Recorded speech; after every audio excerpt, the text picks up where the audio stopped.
Before we get into this video, as you know, me, Keith Downey, Scotty T, live bands, all of that are at NX Newcastle for the England games this World Cup, except Iran. But we will be there for the USA game, the Wales game, and hopefully plenty of knockout games. And we've came up with a better idea that you can get involved in. It's called World Cup SWILLED. He has a video about it. This will explain it.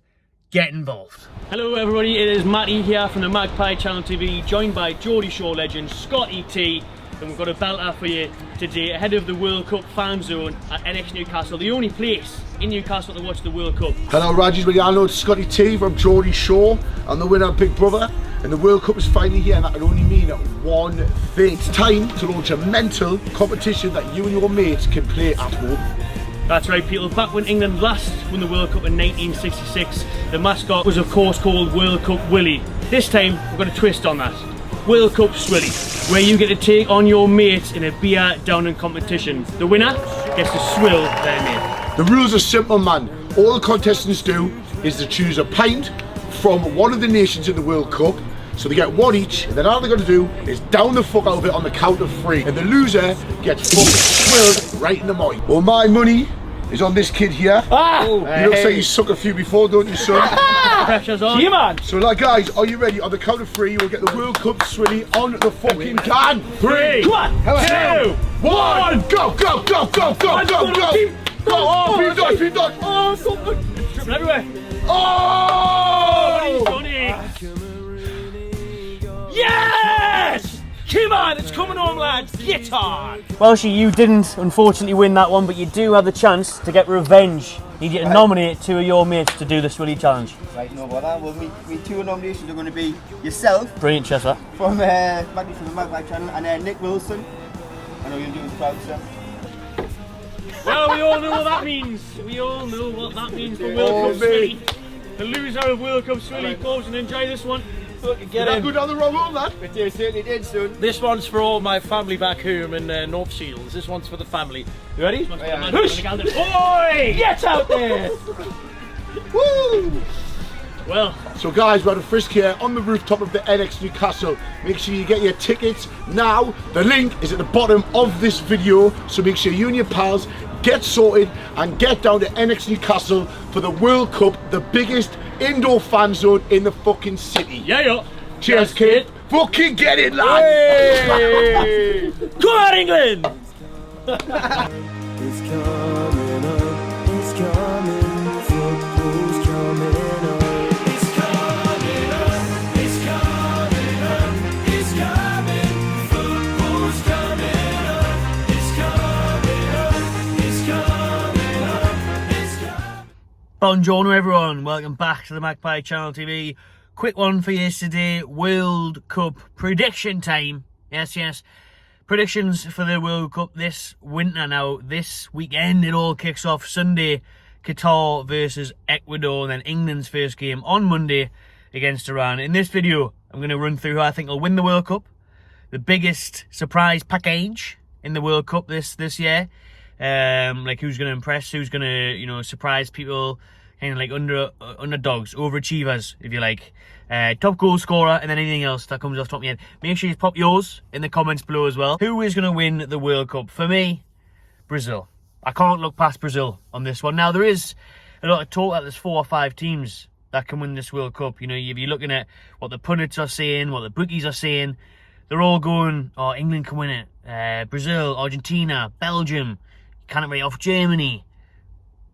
For me, it's between Brazil and Argentina. I think the South American side will win this World Cup, but I think Brazil and Argentina, if you look at the roadmap towards the knockout groups, the stages in the later tournament, then I think it's Brazil and Argentina could very much likely meet in a semi-final. So I think I said Brazil versus France would be the final. Although that does go against some of me that says that France are going to flop this World Cup, to be honest with you, but they've still got obviously Mbappe, the squad's amazing, but there's something about France at a World Cup where you just think the cohesion's not right, it gets toxic, and they could flop. But we'll wait and see about that one. But like I say, my favourites to win this World Cup are Brazil. I just think it's their time again. Now, it's been 20 years since the South American side have lifted the World Cup, and I just think they're going to deal best with the temperatures, with the climate, with it being in the Middle East. going to do much better than any European side for me, the South American sides.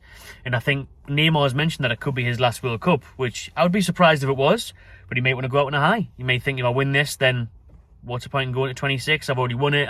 I'll be older then. Neymar doesn't strike me as like a Cristiano Ronaldo, where he wants to play until he's late 30s. So if it's Neymar's last tournament, he'll be wanting to win it. Obviously, he'll be wanting to finish on that ultimate high of lifting the gold cup. So Brazil as an all-round team, the squad is ridiculous. Never mind the starting 11, the squad is just outrageous. When you look around, if Alisson's not playing in goal, it's Edison. The centre-backs are there. They've got Bruno Guimaraes in the middle of the park, so it doesn't get much better than that. We've got the best midfielder in the world at the World Cup. You got Neymar, as I've said. You got Vinicius Jr. I think Vinicius Jr. will have a brilliant tournament. Richarlison's actually class for them as well. Richarlison scores goals for them.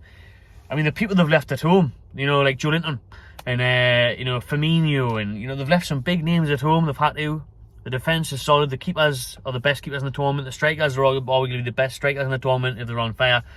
So I just can't look past Brazil. I fancy Brazil to win it. Or like I say, I think Argentina can be a close second. Mention the fact that it could be Neymar's last World Cup. If he chooses to do so, this will surely be Lionel Messi's last World Cup. At his age now, it's his last chance to do it on the big stage. So I think it's a very good chance for him to do it. I do think, in a way, this World Cup could be wide open, like I've just said. The bookies have said so. But Brazil and Argentina, for me, are going to be streets ahead. Now, World Cups always bring up a surprise. Even England getting the semi-finals of the last World Cup in 2018 in Russia was a surprise. But I feel like we can't look past Brazil and Argentina. I think Messi for Argentina. I think Martinez. I know he hasn't been on the greatest form this season. Toro Martinez up front for them. But he's actually going to be my golden boot winner as well, Martinez. I think Martinez is going to get on the end of a lot of things from Messi and his other teammates. And Argentina as well, good at the back. Romero from Spurs, if he's fit. They're just everything. And Messi's on form. That's the main reason. Messi is on serious form, isn't he? This is his best year for a while. His records are looking good. If you look who they've got in the group, I think there's a chance to get goals there, which is always key when you look at World Cups. I mean, Harry Kane should be up there for the golden boot, but he said himself he's knackered. So, but when you're playing Iran, that could easily be a hat-trick for Kane. And you normally look at 5 or 6 goals, normally wins you the golden boot at the World Cup. So Harry Kane should be in with a shout for that. Harry Kane should be all over that, really. I just don't think he will. I think he'll have a poor tournament. I think England will have a poor tournament. I'll get on that in a second. Other nominations for the golden boot. Obviously, you look at Mbappe, he's going to be right up there. Cristiano Ronaldo, his last World Cup as well. Is Ronaldo going to do something after the Piers Morgan interview? Is he going to put himself on the market? Is anyone going to put up a fee for Ronaldo? Is he maybe a free agent, mightn't he? Come January, the way Man United are going on about it in the press, saying that they're looking into how they're going to deal with it. The golden boot is well up for grabs. That could literally go to anyone. I mean, anyone who scores a hat-trick in a game gets 2 more. You're in with a shout. So whoever's got the likes of Saudi Arabia and stuff in their group, and if you've got a minnow in your group, you've got Qatar in your group. You know what I mean? You've got a fancier chances of getting a few goals. So golden boot, though, I'm going to go for Martinez. So winners, Brazil. Golden boot, Lautaro Martinez. Where will England finish? Quarterfinals. I'm going to say quarterfinals at best for England. And it should be better. On paper, this team is more than capable of winning this World Cup. But Gareth Snoozegate, is going to mess it up. He's going to be too pragmatic. He's not going to unleash all our attacking flair. And we're going to fuck it up. For me, because our defence isn't good enough, but yet we go so defensive. I think if you just unleashed the forward line of Grealish, Foden, Saka, Harry Kane, Sterling, Wilson, Madison, it goes on and on, these attacking players, on and on. The midfield, Bellingham, Rice, perfect balance. It's just defence and its centre-backs, Maguire and that a bit weak. Got Trippier at right back, Short left backs, hasn't looked too impressive. Keepers are good. Pickford's always good for England. Pope's had a brilliant season for Newcastle. So overall, the team is more than capable of winning this World Cup. I just think Southgate isn't capable. It'll come to a big game in a quarters or a semi, and the tactics will be outshone by another manager. If we come up against Argentina in a semi, beat. Come up against France in the quarters, beat. I just can't see it, unfortunately, because when it came to the big stage and we've played the best sides, we've got beat. Croatia in the semi-final World Cup, beaten, should have won that game. Italy in the final of the Euros, beaten, should have won that game.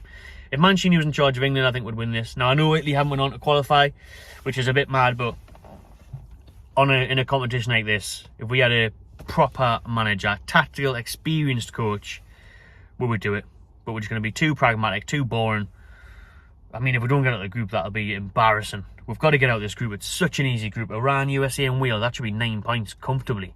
There's not one player from any of those sides that would get in this England team. So we should easily be winning those games. But I'm going to go for a quarter-final knockout. I think, the roadmap in the knockout stages is quite pleasing for England until the quarters. I think once we come up against a Belgium, even a Spain, I think we'll be knackered, unfortunately. But we could win it. I think we probably should win it. I don't think we will. Hopefully we do, because we want to have, we obviously want a trophy. It would be unreal. We want lots of games at NX Newcastle. Remember NX Newcastle, all the England games, except for the Iran one. Starting for the USA game, Wales game, those tickets are on sale now. NX Newcastle, me, Keith Downey, Scotty T, live bands, massive screen, indoor fan zone for Newcastle World Cup is going to be bouncing, and hopefully after that we'll get into the round of 16 quarters. We can continue having a good time, party time. And last but not least, what did I say? A surprise package or overachievers, whatever you want to call it. Dark horse. That's what I want to call it. Dark horse. Netherlands. Orange hat. Coincidence. Netherlands, I'm going to go for as my dark horse. And I've got them on to win it as well. At 14-1, I had to.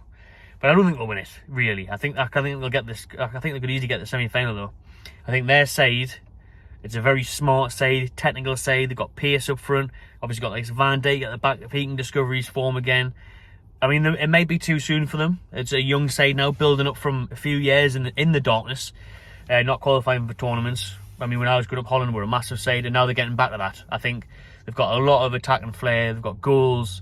They've got a good team spirit amongst them, where I think they'll get out of games and they'll get results. But they could hammer teams as well with the forward line and the way they play. I think the ones to watch. Surprise package, dark horses, Netherlands. All right.